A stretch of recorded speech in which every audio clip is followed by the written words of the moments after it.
Hello বন্ধুরা, আজকে আমরা আরও একটি নতুন গল্প নিয়ে চলে এসেছি গল্প বাংলা চ্যানেলে। সোনার স্পর্শ। একদিন একটি খুব লোভী মানুষের সাথে একটি পরীর দেখা হয়েছিল। পরীর চুলের গুচ্ছ গাছের শাখায় আটকে গেছিল। লোকটি তাকে সাহায্য করার বদলে তার একটি ইচ্ছে পূরণের জন্য বললেন। তিনি বললেন, যা আমি স্পর্শ করব তাই যেন সোনাতে পরিণত হয়ে যায়, এবং তার এই ইচ্ছা পরি মেনে নেয়।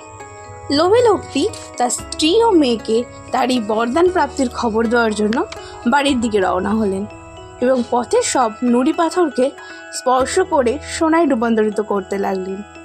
বাড়িতে ফেরার পর তার মেয়েটি তাকে অভিবাদন করার জন্য দৌড়ে এলেন। যেই তিনি মেয়েকে কোলে নিলেন, সে একটি সোনার মূর্তিতে পরিণত হলো। তিনি তার মূর্খতা বুঝতে পারলেন এবং তার কৃতকর্মের জন্য আক্ষেপ করতে লাগলেন।